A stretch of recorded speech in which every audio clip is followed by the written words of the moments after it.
Good morning student. आज हम सीखने जा रहे हैं प्रिंसिपल ऑफ पैरेलल एक्सिस, जो कि रोटेशनल मोशन का बहुत बहुत बहुत इम्पोर्टेंट टॉपिक है। ठीक है, तो इस पे जो क्वेश्चन आता है वो कुछ इस तरीके से आता है, स्टेट एंड प्रूव। ठीक है, तो हम सीखते हैं प्रिंसिपल ऑफ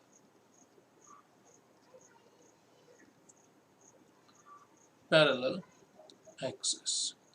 ठीक है, तो क्वेश्चन का फॉर्मेट तो मैंने आपको बता दिया कि इस पे क्वेश्चन कैसे आते हैं, स्टेट एंड प्रूव ऐसे क्वेश्चन आते हैं। तो सबसे पहले हम लोग यहाँ पे स्टेटमेंट लिख लेंगे। क्या लिख लेंगे? स्टेटमेंट। ठीक है, it states that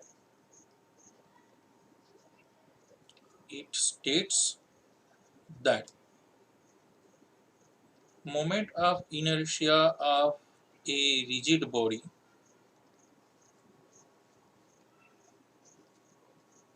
about any axis is equal to sum of moment of inertia of a body about an axis passing through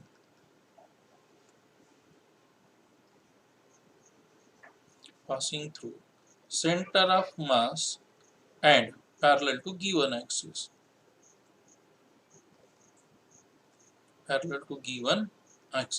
सिर्फ इतना ही जरूरी नहीं है कि वो सेंटर ऑफ मास से जाए, जो अदर एक्सिस हमने यहाँ पे कहा हुआ है वो जहाँ पे भी रहेगा, कोई भी पोजीशन पे रहेगा, सेंटर ऑफ मास से जाने वाला जो एक्सिस रहेगा वो आपको उसको पैरेलल लेना है। ठीक है, तो स्टेटमेंट में क्या हुआ अभी तक? It states that moment of inertia of a rigid body about any axis is equal to sum of moment of inertia of a body about an axis passing through center of mass and parallel to the given axis। and सम करना है तो हमके दो term लगेंगे, ये तो एक ही term हो गई। And product of mass of body and square of perpendicular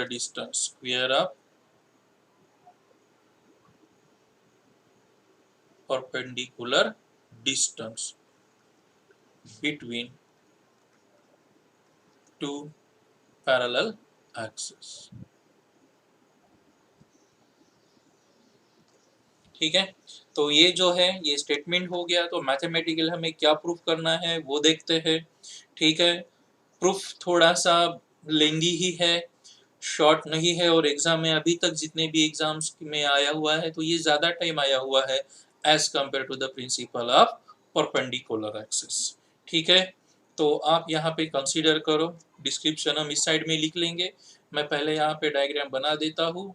ठीक है, हर बार की तरह जैसे बॉडी का ना तो कोई स्पेसिफिक शेप रहेगा ना कुछ। ठीक है, तो इस तरीके से हम यहाँ पे एक सेंटर ऑफ मास ले लेते हैं इस बॉडी का और एक एक्सिस को यहाँ से पास कर देंगे। गुड, फिर ये अदर एक और एक्स्ट्रा पॉइंट ले लेते हैं क्योंकि हमें यहाँ पे कंस्ट्रक्शन भी करना है, तो इसलिए ये जो पॉइंट रहेगा ये दूर रहना चाहिए। इस पॉइंट को हम नाम देते हैं और इस पॉइंट को नाम देते हैं सी। तो इन दो एक्सिस के बीच में जो दो पैरेलल इनका डिस्टेंस ले लेते हैं हम लोग आर। तो ये जो एक्सिस है जो अदर पॉइंट से जा रहा है इसके अबाउट का मोमेंट ऑफ इनर्शिया लेंगे आई ओ, और ये जो है जो सेंटर ऑफ मास से जा रहा है इस पॉइंट के अबाउट का इसी बॉडी का मोमेंट ऑफ इनर्शिया लेते हैं आई सी। हम इसको डिफाइन कर लेंगे यहाँ पे जब हम डिस्क्रिप्शन लिखेंगे। ठीक है, तो उसमें हम लोग इसको फिर से डिफाइन करने जा रहे हैं। तो मैथमेटिकली हमको क्या प्रूफ करना है ना? Mathematically we have to prove IO is equal to IC plus capital M, that will be the mass of body, मतलब ये मास रहेगा इसका, and R square. R square क्या है? इन दो एक्सिस के बीच में जो डिस्टेंस है वो हमारा आर है। तो मैथमेटिकली हमको ये स्टेटमेंट क्या करना है? प्रूफ करना है।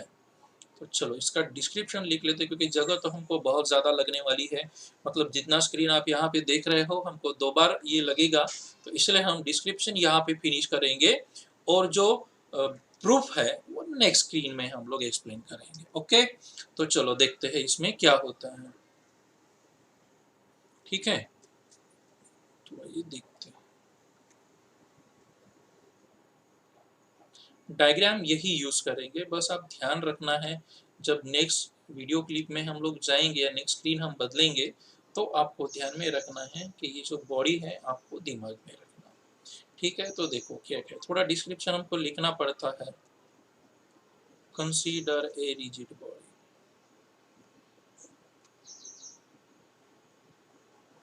Of mass m। ठीक है, late IO be the moment of inertia of a body about an axis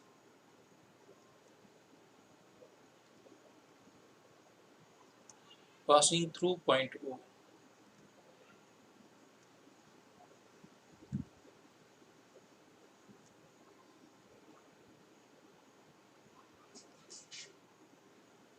and IC be the moment of inertia of a body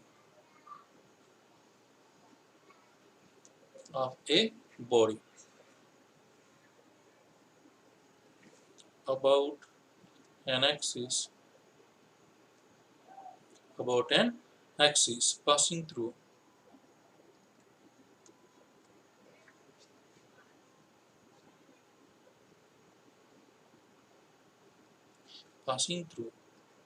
center of mass.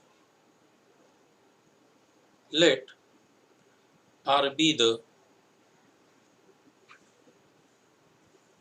distance between two parallel axes। ठीक है, तो ये r जो है ये constant रहेगा। क्यों रहेगा कांस्टेंट? क्योंकि देखिए दोनों एक्सिस पैरेलल है और ये डिस्टेंस हम कैसे लेते हैं, परपेंडिकुलर लेते हैं। अगर ये परपेंडिकुलर डिस्टेंस लेते तो ये हर जगह क्या रहेगा, सेम रहेगा। ठीक है, तो यहाँ पे ये जो हो गया डायग्राम का डिस्क्रिप्शन हो गया। अब हमको जो ज्योमेट्रिकल थोड़ा सा कंस्ट्रक्शन करना है उसके ऊपर थोड़ा फोकस करते हैं। चलो अभी क्या कंसंट्रेशन मतलब क्या हमें अभी करना पड़ेगा वो देखते हैं। यहाँ पे एक एलिमेंट्री मैं मास लेना चाहूँगा, उसको लिखूंगा मैं dm। ठीक है, नाउ कंसीडर क्या कंसीडर करेंगे, एलिमेंट्री मास, या आप लिख सकते हो small mass dm। d stands for small. ठीक है, डिफरेंशिएशन जो बोलते हैं ना, तो d का मतलब वो छोटा होता है। dm at distance ob from axis passing through point O, passing through point O। ठीक है, अब क्या करेंगे, इसको थोड़ा एक्सटेंड कर देते हैं और इसको जोड़ देते हैं। तो इस पॉइंट को नाम दे देते हैं हम लोग, ठीक है, बी नाम दे देते हैं। इधर के कुछ भी लिखना पड़ेगा क्योंकि उसको जोड़ना है, कि राइट एंगल ट्राइंगल बनाना है। तो इसको यहाँ पे जोड़ेंगे, आगे बढ़ाएंगे, बढ़ा दिया आगे, लगेगी जरूरत हम डायग्राम और एक बार उस दूसरे स्क्रीन पे भी निकाल लेंगे। तो ये जो पॉइंट रहेगा इस पॉइंट को हम लोग क्या नाम देने वाले हैं, बी नाम देने वाले हैं। इसको सी नाम दे दिए तो इसको भी हम लोग डी नाम दे देते हैं। ठीक है, या आप चाहे तो ए नाम भी दे सकते हैं। ठीक है, चलो तो आगे बढ़ते हैं। ठीक है, पॉइंट ओ, हाँ डी, चलो मैं इसको ए ही बना देता हूँ, मतलब हमको थोड़ा सा अच्छा हो जाएगा। ठीक है, ए पॉइंट ओ। चलिए अभी देखिए क्या करना है हमको। नाउ एक्सटेंड करते हैं। क्या एक्सटेंड करेंगे, ओ सी। कहाँ तक करेंगे, up two point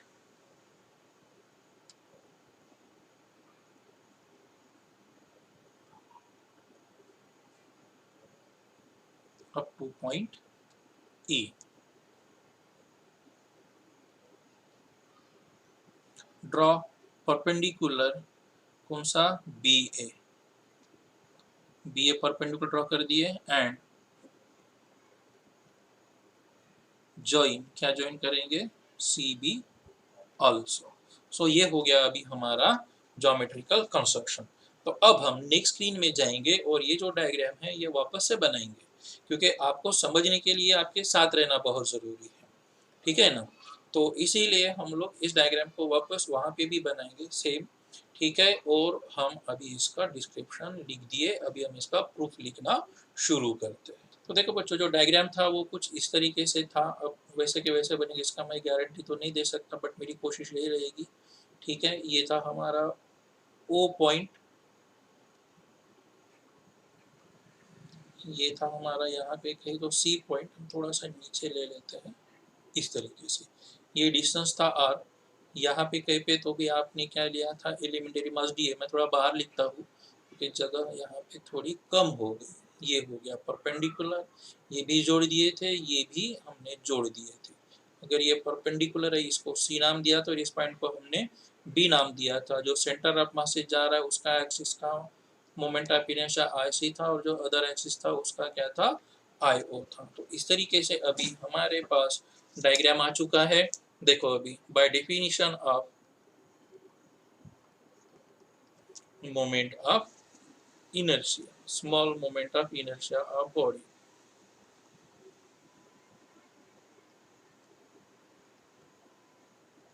small moment of inertia DIO, ठीक है, about axis passing through O, axis passing through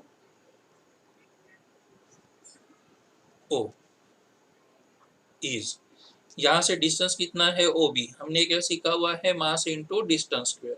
तो ये क्या मिलेगा, D I O is equal to mass कितना है हमारे उस पार्टिकल का डी एम, और डिस्टेंस कितना है हमारे पास ओ बी स्क्वायर। तो ये हो गया हमारा छोटे से एलिमेंट का मोमेंट ऑफ इनर्शिया। अब हमें क्या करना है, अब हमें इस पूरे बॉडी का निकालना है। तो हम लोग इसको क्या करेंगे, इंटीग्रेट करेंगे, ठीक है। So therefore total moment of inertia,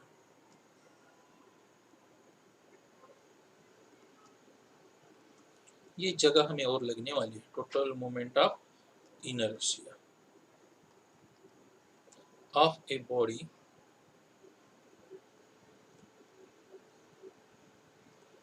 can be obtained by integrating above equation। चलो तो इसको इंटीग्रेट करते हैं, इस साइड में इंटीग्रेशन डाल दिए, डी आई ओ हो गया, इंटीग्रेशन यहाँ पे क्या आएगा, ओ बी स्क्वायर आएगा इंटू डी एम आएगा, क्योंकि इंटीग्रेशन में वेरिएबल आखिरी में लिखते हैं, ठीक है। अभी देखो यहाँ पे क्या क्या होता है, now from triangle O A B, ठीक है। तो इस ट्राइंगल से देखो क्या क्या मिलता है, now from triangle O A B क्या मिलता है, देखिए O B square is equal to O A square plus A B square, ठीक है। अभी देखो यहाँ पे but what is O A is equal to कहाँ से कहाँ तक है, ओ से लेकर सी तक है, सी से लेकर ए तक है। तो इसमें डाल देते हैं फिर से ओ बी स्क्वायर की वैल्यू, ओ बी स्क्वायर की वैल्यू क्या बन जाएगी अभी, O C plus C A plus A B square. अब इसको एक्सपांड कर देंगे, इसका एक्सपेंशन ए प्लस बी का होल स्क्वायर के हिसाब से करिए, तो ये बन जाएगा O C square two into O C into C A plus C A square, और कौन बचा, ए बी स्क्वायर। अब इन दोनों पे कॉन्सेंट्रेशन करते हैं छोटे ट्राइंगल से। नाउ फ्रॉम ट्राइंगल कौन सा, सी ए बी, ठीक है। क्या मिलता है आपको, C B square is equal to C A square plus A B square. We are writing this equation by using the Pythagoras theorem. ये तो आप 8, 9, 10 में सीख ही चुके होंगे, ठीक है ना। तो अब यहाँ पे दो टर्म की जगह हम एक ये वाला टर्म रिप्लेस करने जाएंगे, तो ये मुझे मिलेगा O B square is equal to, देखो O C square plus 2 into O C into C A plus A B square is equal to क्या होता है, सी बी स्क्वेयर होता है। तो यहाँ पे लिखेंगे अभी हम C B square. So therefore ये जो इंटीग्रेशन है, ये इंटीग्रेशन हमें क्या मिलेगा, I O is equal to integration, अभी देखो पूरा लिखना है, O C 2 into O C into C A plus C B square, ये तो सिर्फ ओ बी स्क्वायर का वैल्यू हुआ, ठीक है। और अब जो हम यह डीएम है, ये सबके कॉमन में यहाँ पे लिखेंगे। अब तीन इंटीग्रेशन है तो तीनों को आप लोग सेपरेट करके भी लिख सकते हो और चाहो तो नहीं भी लिख सकते हो, ठीक है। C into C A into D M plus हो गया C B square into D M. इस तरीके से तीन हो गया। अभी देखो नाउ, ठीक है, O C is equal to क्या है, R, and integration D M is equal to क्या मिलेगा, टोटल मास, ठीक है। Also integration C A into D M is equal to 0, ये होता है by definition of centre of mass. क्यों ऐसा है, क्योंकि सेंटर ऑफ मास एक सिंगल पॉइंट होता है। अगर एक्सिस ऑफ रोटेशन उसी पॉइंट से जाएगा तो मास डिस्ट्रीब्यूशन 0 रहेगा। और हमारा जो इंटीग्रेशन का डेफिनेशन है, मोमेंट ऑफ इनर्शिया का जो डेफिनेशन है, वो डेफिनेशन क्या कहता है, मास इनटू डिस्टेंस स्क्वायर। भले ही मास है लेकिन डिस्टेंस क्या है, 0 है। अगर डिस्टेंस 0 हुआ तो मोमेंट ऑफ इनर्शिया क्या रहेगा, 0 रहेगा। और आखिरी में क्या बचा हुआ है अभी हमारा, ये जो integration C B square into D M बचा हुआ है, ठीक है, ये रहेगा अभी क्या, आई सी। क्योंकि देखो यहाँ पे जैसे आपने क्या लिखा, O B square D M is equal to I O लिखा ना, ये देखिए यहाँ पे लिखा हुआ है। तो यह क्या हुआ, इस एक्सिस से डिस्टेंस था तो ये एक्सिस का मोमेंट ऑफ इनर्शिया मिला। अब इस एक्सिस से अगर डिस्टेंस लोगे तो इस एक्सिस का मोमेंट ऑफ इनर्शिया मिलेगा, और उसकी वैल्यू हमने पहले बता दिए थे, आई सी। अब ये सारे वैल्यू अगर हम इसमें डालेंगे तो मुझे क्या मिल रहा है, देखो I O is equal to, O C की वैल्यू क्या हुई थी, R square, integration D M का वैल्यू क्या हुआ था, total mass, plus 2 into R into 0 plus इसकी वैल्यू क्या हुई थी, आई सी। तो देयरफॉर आपको यहाँ पे मिल रहा है I O is equal to I C plus M into R square, जो कि हमने मैथमेटिकली प्रूफ करने के लिए कहा था, ठीक है। तो ये तो टर्म क्या हो गए, 0 हो गए, तो 1 और 2 यही टर्म बचे थे। तो इस तरीके से हमने, ठीक है, प्रिंसिपल ऑफ पैरेलल एक्सिस को क्या किया हुआ है, प्रूफ किया हुआ है।